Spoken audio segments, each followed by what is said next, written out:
오늘 하나님 말씀 보겠습니다. 하나님 말씀은 마가복음 1장입니다. 마가복음 1장 1절로 17절까지 한 목소리로 합독하겠습니다. 마가복음 1장 1절부터 합독합니다. 하나님의 아들 예수 그리스도의 복음의 시작이라. 선지자 이사야의 글에 보라 내가 내 사자를 내 앞에 보내노니 그가 내 길을 준비하리라. 광야에 외치는 자의 소리가 있어 이르되 너희는 주의 길을 준비하라.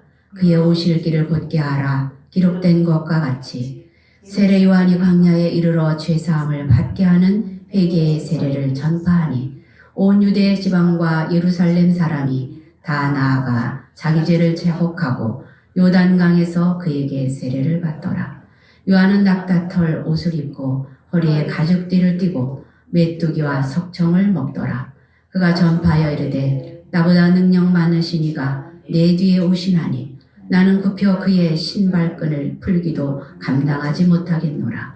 나는 너희에게 물로 세례를 베풀었거니와 그는 너희에게 성령으로 세례를 베푸시리라.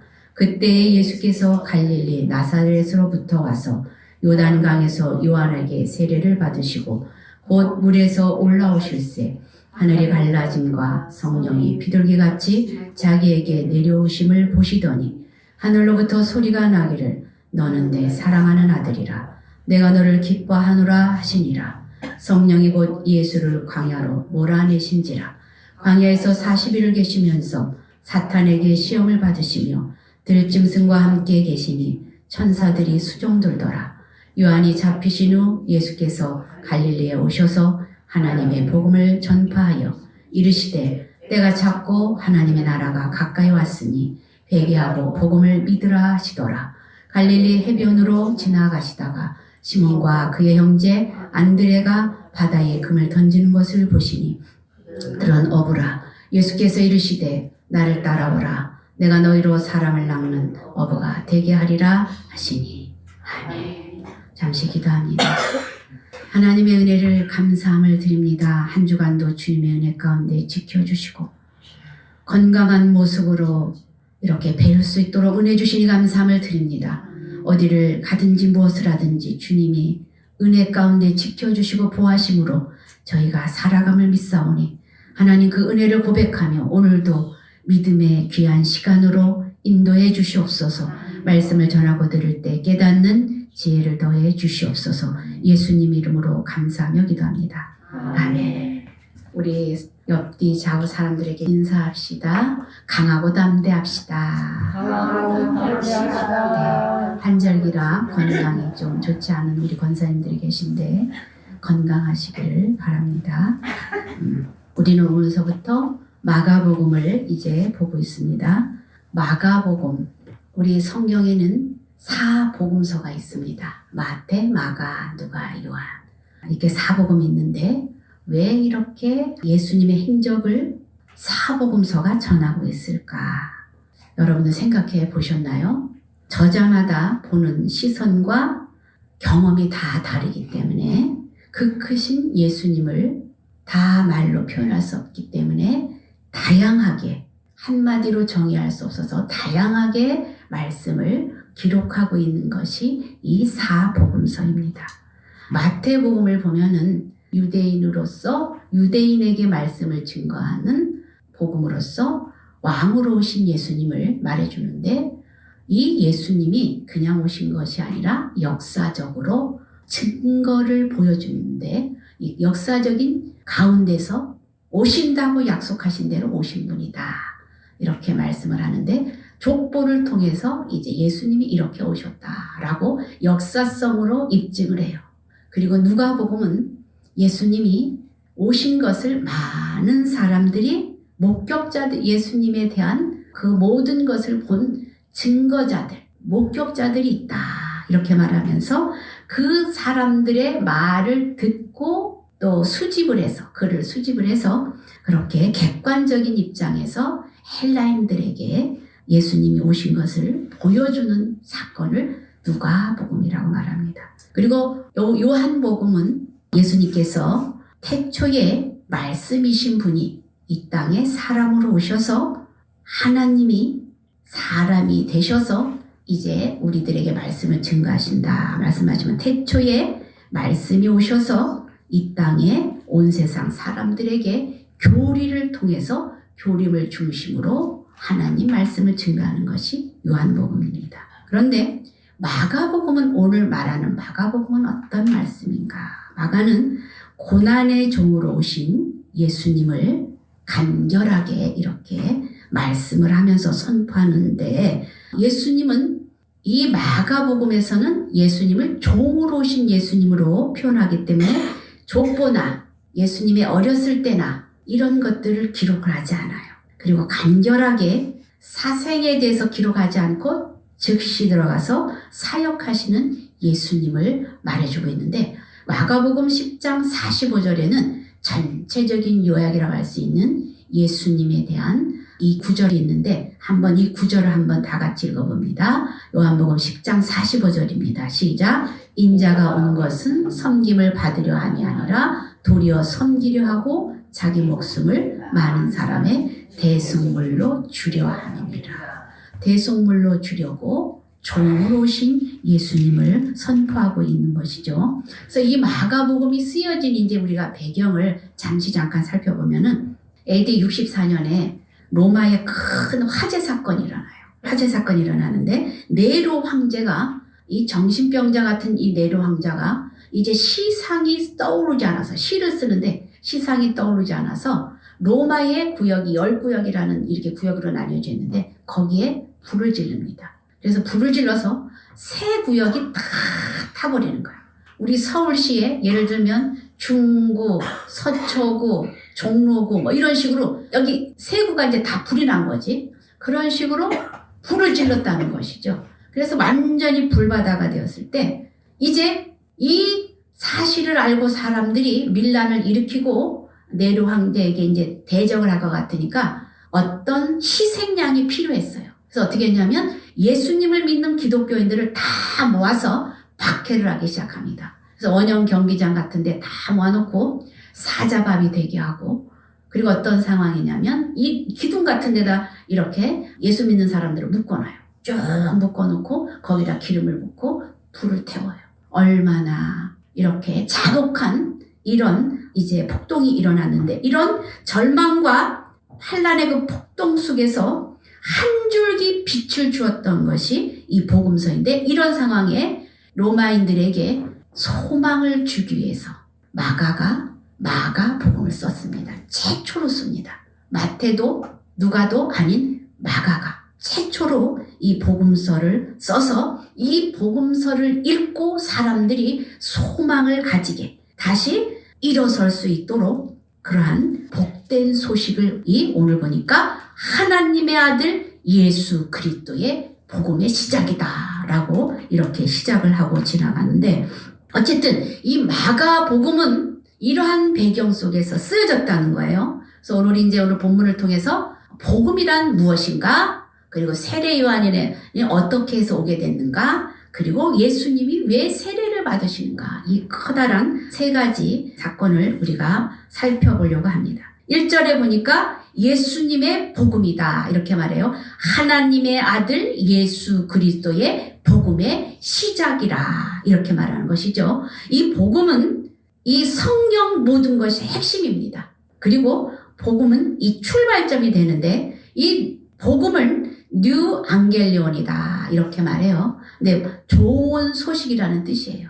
근데 이제 제국이 다시 없어지고 새로 생기고 이렇게 할 때 뉴 안겔리온이라는 것은 좋은 소식이다라는 이런 말씀으로 새 나라가 건설이 되면 새 왕이 세워지고 또 새로운 일이 시작이 되고 이렇게 새 출발을 하는 어떤 좋은 소식을 알리는 것을 뉴 안겔리온이라고 했다는 것이죠. 그런데 성경에서는 이 예수 그리스도가 오심을 알리는 것이 복음임을 말해 주는 것입니다. 이 로마의 새로운 왕국이 시작되는 것이 아니라 예수 그리스도의 복음의 나라가 시작이 되는데 이 로마를 다스리는 왕이나 나라는 이렇게 다 눈으로 보이죠. 그러나 예수 그리스도 복음의 시작은 이 눈으로는 이렇게 직접적으로 보이지 않지만 왕 대신 하나님의 나라가 예수님이 오심으로 인해서 복음의 나라가 시작이 되었다라는 것을 선포하는 것이 마가복음 1장의 내용입니다. 여러분들, 사람들의 좋은 소식은 어떻습니까? 건강하고 돈도 잘 벌고 우리 아이들이 승진도 하고 어디 시험을 봤는데 합격도 하고 이런 것들 좋은 일이라고 그러잖아요. 그런데 성경의 좋은 일은, 기쁨의 소식은 예수 그리스도를 믿음으로 받아들이는 이 복음이 복된 소식이라는 것입니다. 그래서 받아들이지 않는, 이 복음을 받아들이지 않는 사람에게는 이 기쁨의 소식이 아니라 무슨 소식이 되냐면 심판의 소식이 되는 거예요. 하나님 뜻보다 자기 뜻으로 살면 온전한 복음이 아니고 그것이 심판으로 연결이 된다는 것입니다. 그러나 이 복음을 받아들이는 사람에게는 구원에 이르는 복된 소식임을 말해주고 있는 것이죠. 그러므로 이제 성경의 복음은 예수님을 왕으로 모시고 나의 뜻대로 살던 옛 성품과 옛자하는 자 다 버려버리고 예수님을 나의 주인으로 모시고 선포하며 예수님의 뜻대로 살겠다 고백하며 결심하고 다짐하고 살아가는 것이 이 복음의 삶이라는 것을 여러분 기억하시길 바랍니다. 그래서 이 1절 복음의 핵심이 예수 그리스도인데, 이 예수 그리스도는 그러면 어떤 분인가 우리가 자세히 알아야 되잖아요. 여러분들 예수님을 많은 시간 믿으셨죠? 그렇지만 좀 더 자세히 오늘 알아보는 시간 되겠습니다. 이제 성경 창세기에 보면은 태초에 하나님이 천지를 창조하시니라, 이 태초에 말씀이 나오거든요. 아주 시작이라는 뜻이거든요, 이 태초가. 그런데 오늘 이제 이 마가복음은 하나님의 아들 예수 그리스도의 복음의 시작이라 이렇게 말하는 것입니다. 이 태초에 말한 하나님의 그 구약에 창조하신 하나님이 오셨는데 그 창조의 하나님이 완성되려면 더 아름다운 이 복음이 반드시 필요하다는 것을 보여주고 있는데, 이제 태초는 베레시트라는 단어거든요. 근데 여기 보내 복음의 시작이다라는 이 단어는 아르케라는 이 헬라어예요. 근데 이 문맥이 시작이 똑같다는 거, 같은 시작이라는 뜻이에요. 그래서 인간으로 오신 예수님이 하나님의 아들이시다. 그 하나님의 나라가 지금 시작이 되었다라고 이렇게 선포하는데, 이 마가복음 1장 1절에는 아주 중요한 많은 뜻이 다 함축되어 있어요. 그래서 아주 귀한 말씀인데, 하나님의 아들 예수 그리스도 복음의 시작이다, 이렇게 말씀하고 있는 것입니다.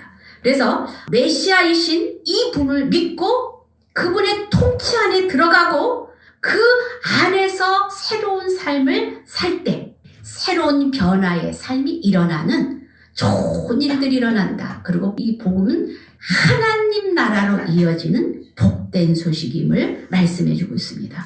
그래서 이 예수님을 믿고 이제 이 안에 들어가면 사람이 변화가 되게 되는데, 성경에서 가장 많이 변한 사람이 오늘 마가복음을 쓴 마가라는 사람이에요. 이 마가는 이제 그 바나바와 바울이 예수님을 증거하기 위해서 1차 전도 여행을 가거든요. 1차 전도 여행을 갈 때 여기 사도행전 13장 5절에 보니까 어떤 내용이 있는지 한번 볼게요. 읽어봅니다. 시작. 살라미에 이르러 하나님의 말씀을 유대인의 여러 회당에서 전할세 요한을 수행원으로 두었더라. 어떻게 하냐면 바나바와 바울이 전도여행을 가는데 이 마가 요한을 수행원으로 데리고 갔어요. 데리고 갔는데 이제 1차 여행으로 수행으로 갔는데 중간쯤에 마가 요한이 돌아오는데 사도행전 13장 13절 읽어봅니다. 시작. 바울과 및 동행하는 사람들이 바보에서 배 타고 밤빌리에 있는 버가에 이르니 요한은 그들에게서 떠나 예루살렘으로 돌아갔다. 이렇게 말합니다. 이 밤빌리아라는 곳에 소아시아의 지방으로 전도여행을 가는데 거기 가다 보면 어떤 지역을 통과해야 되냐면 태백산맥같이 큰 산맥이 있어요. 그 지역에 토로소 산맥이라고 그러는데 아주 높고 험준한 산이에요. 그 선을 넘어야 저쪽 마을로 들어가서 이제 복음을 증거하는데 거기까지 바나바와 바울과 마가가 갔단 말이에요. 근데 여기서 마가가 갑자기 돌아와요. 왜 돌아오는가? 이제 막 추측이 있어요. 그 마가는 말이야 부잣집 아들이기 때문에 고생을 몰라서 거기 힘든 그 험준한 곳을 갈 수 있겠어? 그래서 돌아왔을 거야. 학자들 이렇게 얘기해요. 그런데 또 다른 학자들은 아니야. 거기 풍토병이 있어서 병에 걸려서 아마 돌아왔을 거야. 이렇게 말하는 사람들이 있고 아니야. 바울이 너무 일중심적으로 막 열심히 가니까 바울하고 갈등이 생겨서 아마 돌아왔을 거야. 아니야. 고향으로 가고 싶어서 고향 생각이 나서 돌아갔을 거야. 여러 가지 설이 있어요. 그런데 어떻게 해서 돌아왔는지 성경은 말해주지 않아요. 그런데 제가 생각할 때는 첫 번째가 제일 유력할 것 같아요. 마가가 고생을 안 해봐서 그 고생을 견디지 못하고 돌아왔을 것 같아요. 제 생각이에요, 이거는. 그런데 이렇게 돌아왔을 때 이제 바나바와 바울이 또 2차 전도여행을 가거든요. 2차 전도여행을 가는데 이때에 이제 바나바와 바울이 이제 그 마음이 달라요. 그래서 2차 전도여행 때 바나바는 마가를 데리고 가자 그러는데 바울은 안 돼! 그렇게 성실하지 못한 사람은 데려갈 수 없어요. 이래가지고 대판 싸워요. 바나바가 굉장히 인격적으로 겸손하고 온유한 사람인데 바울하고 이 일로 있어 대판 싸워. 이 내용이 어디에 나오느냐? 사도행전 15장 37절 읽어봅니다. 시작. 바나바는 마가라 하는 요한도 데리고 가고자 하나 바울은 밤빌리에서 자기들을 떠나 함께 일하러 가지 아니한 자를 데리고 가는 것이 옳지 않다 하여 어떻게 했대요? 서로 심히 다투어 피차 갈라서니 바나바는 마가를 데리고 배 타고 구브로로 가고 지금 어디로 갑니까? 바울은 신라를 택한 후에 이제 흩어지는데 어떻게 하면 2차 때는 바나바하고 이제 싸우는 이유가 데리고 가자 그랬더니 아이고 걔가 조금 실수를 해도 좀 봐줍시다. 바나바는 그렇게 하니까 바울은 안 됩니다. 그렇게 성실하지 않은 사람 데리고 갈 수 없습니다. 대판 싸운 거죠. 그래가지고 성경에 싸운 것이 기록이 되어 있어요. 그래서 이제 바나바하고 마가는 구브로로 다른 쪽으로 가고 바울하고 신라는 또 다른 쪽으로 가요. 이렇게 흩어져서 이렇게 여행을 떠났다는 거죠. 그리고 이제 이렇게 오랜 세월이 지났는데 오늘 성경에 보니까 이 마가복음을 누가 썼대요? 마가가 썼대요. 그 후에 이제 나이가 들어서 바울이 이 마가를 부르는 일이 있어요. 우리 한번 성경에 보겠습니다. 디모데후서 4장 10절인데 다 같이 읽어봅니다. 시작. 데마는 이 세상을 사랑하여 나를 버리고 데살로니가로 갔고 그레스게는 갈라디아로 디도는 달마디아로 갔고 누가만 나와 함께 있느니라. 내가 올 때에 마가를 데리고 오라. 그가 나의 일에 유익하니라.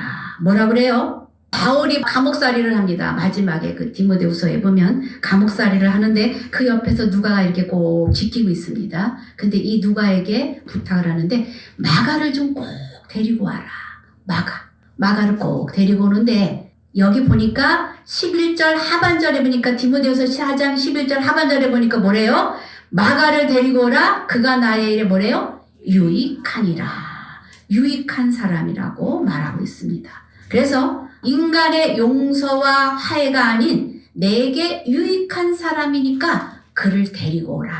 이렇게 바울이 말하는 것이죠. 그러면 어떻게 이렇게 마가가 변했을까? 여러분 궁금하시죠? 이제 이렇게 성숙한 사람에 대해서 마지막에 바울이 마가를 보고 싶어 하는데 이 마가는 철부지였던 이 마가가 바나바하고 같이 다니다가 아마도 바나바가 일찍 죽은 것 같아요. 그래서 바나바하고 같이 다니지 못하고 누구하고 같이 다냐면 베드로가 얘 마가야 이리 와라. 나랑 같이 다니자. 이러면서 마가를 불러요. 그래서 마가가 베드로하고 같이 다니는데 베드로가 히브리어로 아람어로 설교를 하거든요. 지금 말하면은 이제 우리는 한국말로 이렇게 설교를 하는데 이 미국 사람들한테 누가 어떻게 하냐면 마가가 해석을 해서 전하는 것이죠. 그러니까 아람어로 히브리어로 베드로가 설교를 하면 이 마가가 헬라어로 지금의 말하면 영어로 번역을 해서 다른 사람들에게 전해주는 것이죠. 이렇게 같이 다녔어요. 그래서 복음을 선포하고 다니는데 헬라어로 통역해주는 사람이 되었다는 것이죠. 그래서 마가는 어떤 사람이 여기 이제 또 베드로전서에 있는데 한번 읽어보겠습니다. 베드로전서 5장 13절인데 읽어보겠습니다. 시작.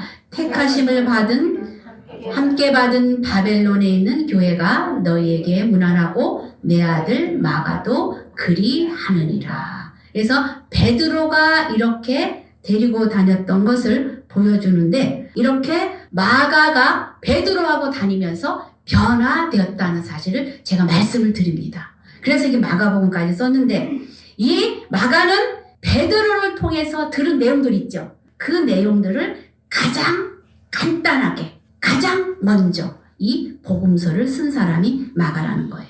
그래서 이제 이 마가가 쓴 이 마가복음을 보고 마태라는 사람도 누가라는 사람도 이렇게 보고 이렇게 참고를 해서 썼다는 것이죠.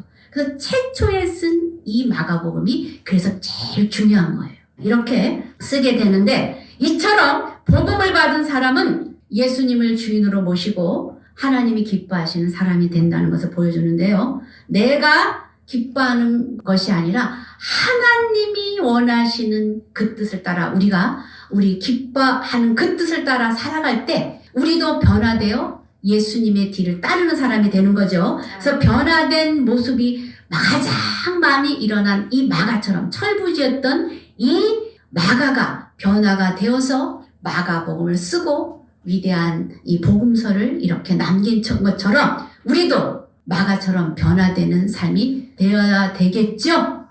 변화되는 여러분들 되시기를 주의 이름으로 축원합니다. 변화된 삶으로 마가같이 살아가기를 원합니다. 그래서 예수님은 이렇게 또 갑자기 오신 분이 아닌 것을 보여주는 역사적인 증거가 있어요. 여기 2절에 보면 한번 읽어볼게요. 마가복음 2절 3절 읽어봅니다. 시작. 선지자 이사야의 글에 보라 내가 내 사자를 내 앞에 보내노니 그가 내 길을 준비하리라. 여기 보니까 선지자 이사야의 글에 보라 내가 내 사자를 내 앞에 보내노니 그가 내 길을 준비하리라 이렇게 말씀하죠. 이 말씀은 이사야의 글에 있다라고 말씀을 하시는데 여기 말라기 3장 1절과 이사야 40장 3절을 합해서 인용한 구절이 바로 이 마가복음 1장 2절의 말씀이에요. 그래서 그러면 말라기 3장 1절에는 어떤 내용이 있나 우리 한번 읽어볼게요. 시작. 만군의 여호와가 이르노라 보라 내가 내 사자를 보내노니 그가 내 앞에서 길을 준비할 것이요 또 너희가 구하는 바 주가 갑자기 그의 성전에 임하시리니 곧 너희가 사모하는 바 언약의 사자가 임하실 것이라. 여기 보니까 내 사자를 보낸다 그랬죠. 이 사자가 누구냐면 오늘 본문에 나오는 예수님보다 6개월 일찍 태어난 세례 요한을 말해주고 있어요. 세례 요한을 말해주는데 또 이 말라기 3장에 있는 내용과 이사야 40장 3절의 내용을 합한 인용구라고 그랬죠. 그럼 이사야 40장 3절에는 무슨 내용이 있나 읽어봅니다. 시작. 외치는 자의 소리여 들으라. 이르되 너희는 광야에서 여호와의 길을 예비하라. 사막에서 우리 하나님의 대로를 평탄하게 하라. 외치는 자의 소리가 있다. 여호와의 길을 예비하는 자가 있다라고 말하는 것이죠.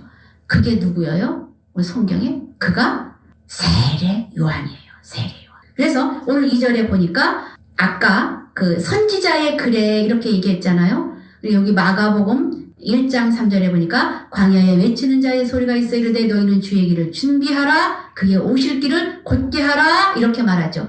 준비하라. 곧게 하라. 이런 내용이 계속 있다는 거죠. 2절 3절에 준비된 사람으로 세례 요한을 보내셨다는 것이죠. 그래서 예수님은 준비되어서 세례 요한도 준비되어서 예수님의 길을 이렇게 닦는 세례 요한도 준비되어서 왔다는 것을 보여줍니다. 그래서 세례 요한은 이렇게 예수님만 증거하다가 갔는데 세례 요한 같이 우리도 예수님을 증거해야 되겠죠.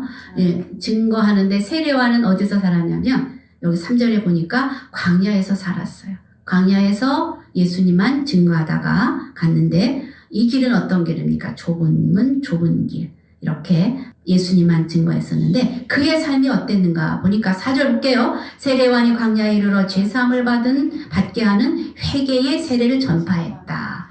회개의 세례를 전파했다. 그럽니다. 이 너희들이 회개하라 천국이 가까이 왔느니라. 이 말씀을 전했다는 거죠.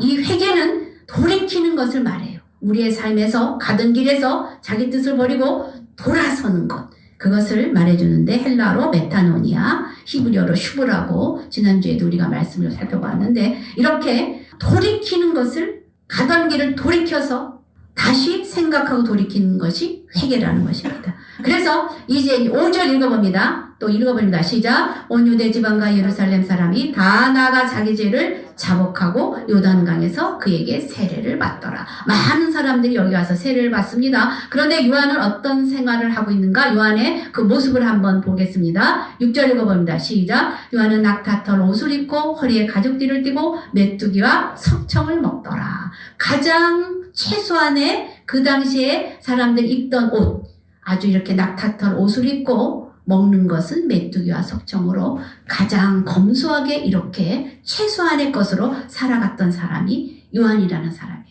그리고 이 사람은 누구만 전했다? 예수님만 전했다는 것이죠. 그 이제 7절 읽어봅니다. 시작. 그가 전파하여 이르되 나보다 능력 많은 신이가 내 뒤에 오시나니 나는 굽혀 그의 신발끈을 풀기도 감당하지 못하겠노라. 어떻습니까? 나는 예수님만 증거한 건 예수님만 보게 하는 그 표지판 같은 역할을 하는 사람이 바로 세례 요한인데 나보다 능력 많은 신이가 올 거야. 그렇게 전파를 하는 것이죠. 그러면서 8절 나는 너에게 물로 세례를 베풀지만 예수님은 너에게 성령으로 세례를 베풀 거야. 그러면서 불세례로 그들을 인도하실 예수님에 대해서 증거하는 것이죠. 그러면서 여기 이제 예수님이 또 많은 사람이 세례 요한에게 와서 세례를 받았다고 그랬죠. 그런데 지금 이 시간에는 누가 오냐면 예수님이 세례 요한에 와서 세례를 받으시는 내용이에요. 여기 9절 읽어봅니다. 시작. 그때에 예수께서 갈릴리 나사렛으로부터 와서 요단강에서 요한에게 세례를 받으시고, 여기 자세한 내용은 안 나와요. 뭐 세례하고 요한하고 예수님하고 이렇게 말씀하신 내용은 안 나오는데 예수님이 세례 요한에게 와서 나에게 세례를 베풀어주라 이렇게 말합니다. 여러분 같으면 그러면 어떻겠어요? 아니 예수님이 저에게 세례를 베풀어 주셔야죠. 제가 어떻게 합니까? 만류했겠죠. 세례 요한도 분명히 그랬을 것 같아요. 아니 예수님이 저에게 베푸셔야죠. 나는 신발끈도 예수님의 신발끈도 풀기에도 감당하지 못하는 그런 사람인데 이렇게 고백한 사람인데 그죠? 그런데 예수님이 나에게 세례를 주라 라고 말합니다. 그랬을 때 세례 요한이 어떻게 해요? 거기에 순종을 해요. 하나님이 겸손한 모습으로 세례 요한에게 와서 이렇게 겸손한 모습으로 세례를 받으시고 그리고 세례 요한은 거기에 순종해서 순종의 세례를 베풉니다. 여러분 이 세례는 뭐 할까요? 이 세례는 죄 씻음을 받는다는 뜻이거든요. 죄 씻음을 받고 하나님과 연합된다라는 뜻이거든요. 그런데 여러분 생각을 해보세요. 예수님이 죄가 있으셔요 없으셔요? 없으신데 왜 세례를 받을까요? 여러분들이 이런 생각을 해야 돼. 왜 세례를 받을까? 우리의 죄를 위해. 맞았어요. 답은 맞았어. 근데 우리를 대신해서 우리의 모습으로 우리와 동일한 모습으로 사람으로 죄인으로 이렇게 가서 세례를 받고 우리를 대표해서 세례를 받으신 거예요. 여러분들이 머리에 이렇게 안수하잖아요. 그죠? 지금은 약식으로 하죠. 원래는 어떻게 돼요? 이 물에 집어넣는 거야. 완전히 잠겨서 죄 씻음을 받고 여기서 내 자신은 죽었다라는 뜻이 세례거든요. 이 머리를 이제 이렇게 세례를 받으면 너는 머리가 깨져서 이미 죽은 거야. 이거를 말해주거든요. 그래서 죄 씻음을 받고 새롭게 되는 죽음을 의미하는데 예수님은 죄가 없으신 몸으로 우리를 대표해서 그 속에서 죽으셨다는 것을 보여주고 있습니다. 이렇게 세례를 받으시고 예수님이 동일한 입장에서 이제 그 사역을 시작을 하시는데 여러분 보면은 이제 이런 예수님의 말씀에 순종을 하여서 세례를 베풀 때 기이한 일들이 일어났어요. 무슨 일들이 일어났을까요? 곧 물에서 올라오실 때에 어떻게 했대요? 하늘이 갈라지고 성령이 비둘기같이 자기에게 내려오심을 보시더니 하늘로부터 소리가 나기를 너는 내 사랑하는 아들이라 내가 너를 기뻐하노라 하시니라. 어떻대요? 예수님이 겸손한 모습으로 우리를 대표해서 죄인의 모습으로 세례를 받고 세례 요한이 그 음성에 주님의 그 말씀에 순종하여 세례를 받을 때 거기에 그때에 무슨 역사가 일어나는가? 하늘이 갈라졌대요. 하늘이 갈라지고 거기에서 음성이 들리는데 이는 내 사랑하는 아들이라. 여러분, 하늘이 갈라진다. 하늘이 왜 갈라질까요? 여러분 상상해보세요. 어떻게 하늘이 갈라질까요? 여러분 상상을 해보세요. 어떻게 갈라질까요? 상상이 안 돼요. 뭐 이게 요단강이 갈라지는 것처럼 이렇게 갈라졌을까? 하늘이 갈라졌대요. 뭐 이렇게 색깔이 막 이렇게 파란색, 이게 좀 다른 색으로 변했을까? 이런 어떤 이미지가 있었다는 거예요. 여러분 상상에 맡깁니다. 그거는. 그런데 이 갈라졌다는 것은 무엇을 말해주나? 우리와 하나님과 사이의 죄악으로 인하여서 이 막혔던 것들이 갈라진다는 뜻을 말해요.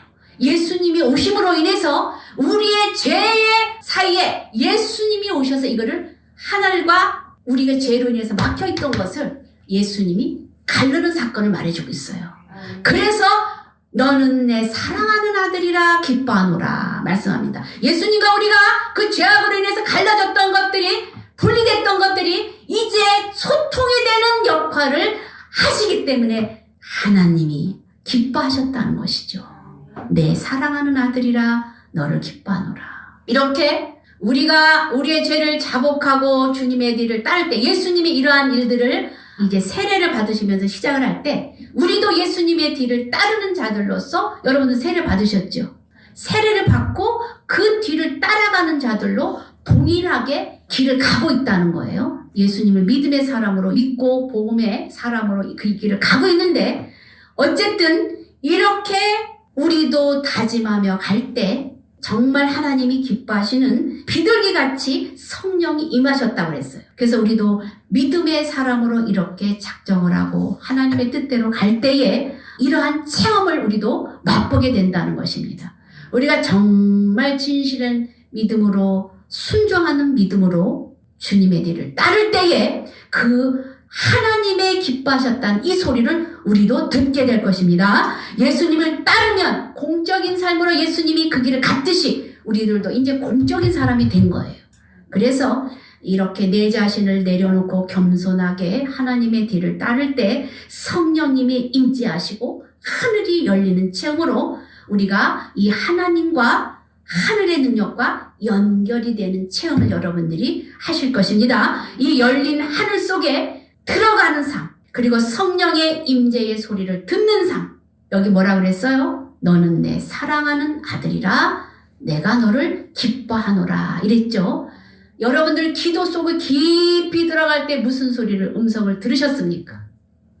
사랑하는 딸아, 이런 음성 들어보지 않으셨습니까? 내가 너를 기뻐하노라.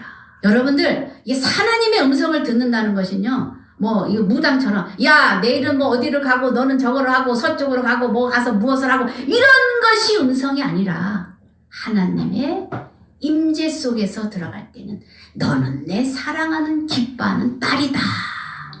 내가 너를 사랑한다. 이것이 하나님의 음성이에요. 여러분 막 그래서 무당처럼 막 하나님 이거 가르쳐주세요, 저거 가르쳐주세요 이러지 마시기 바랍니다. 그 은혜 안에 들어갈 때, 체험 속에 임재 안에 들어갈 때는 내가 너를 사랑하고 너를 기뻐한다. 이런 음성이 들리는데 여러분들 이런 음성을 듣는 여러분들 되시길 바랍니다. 그래서 죄로 인해서 하늘이 닫혔었는데 하늘이 열릴 때 이런 음성을 듣고 가는 우리는 어떻습니까? 아무리 어려운 상황이라도 그 어려운 상황을 이기고 갈 수 있어요. 여러분들 다 체험하셨죠? 내가 너를 사랑한다. 이 말을 믿고 의지하고 갈 때 우리가 새로운 힘이 솟아나는 것을 여러분 체험했을 줄 믿습니다. 하나님의 사랑이 있으면 아무리 어려운 상황이라도 흔들리지 않습니다. 그리고 이제 12절, 13절 보겠습니다. 한번 보겠습니다. 시작. 성령이 곧 예수를 광야로 몰아내신지라 광야에서 40일을 계시면서 사탄에게 시험을 받으시며 들짐승과 함께 계시니 천사들이 수종들더라. 예수님께서 이렇게 세례를 받으시고 이제 사역을 시작하시기 전에 광야에서 40일을 기도하시는데 여기 40일 동안 들짐승과 함께 계셨다. 들짐승. 우리가 하나님을 믿고 갈 때에 예수님께서도 이렇게 세례를 받고 죄 없으신 분이 사역을 시작하실 때 기도하실 때에 들짐승이 와서 시험을 했다는 것이죠. 사단의 시험이 있었다는 것이죠. 우리에게도 들짐승 같은 이런 환경과 어려운 여건과 고난이 있다는 것을 보여주고 있는 것이죠. 그런데 여기 들짐승과 함께 계시니 또 천사들이 수종들더라 이렇게 말씀하시죠. 들짐승도 있는데 또 누구도 있어요? 천사들도 있어요. 그래서 우리가 고난의 환경 가운데 어려운 가운데 쓰러질 것 같고 죽을 것 같은 그러한 들짐승 같은 환경이 있지만 거기에 누가 계시다? 천사가 계시다. 주의 성령이 함께 하신다 라는 것을 보여주는 것이거든요. 예수님이 사단에게 이렇게 시험을 받을 때 이런 일이 있을 때 천사들이 수종든 것처럼 우리들의 삶 속에서도 어려운 고난과 역경 가운데서도 하나님이 우리의 삶 속에서 성령님으로 이렇게 도와주심을 말씀하고 있는 것입니다. 그래서 오늘 하늘문이 열리는 이런 체험을 우리는 깊은 기도 가운데 말씀 가운데 자주 보고 들어야 될 줄 믿습니다. 마음이 하나님께로부터 열리지 않으면 하늘문이 열리지 않습니다.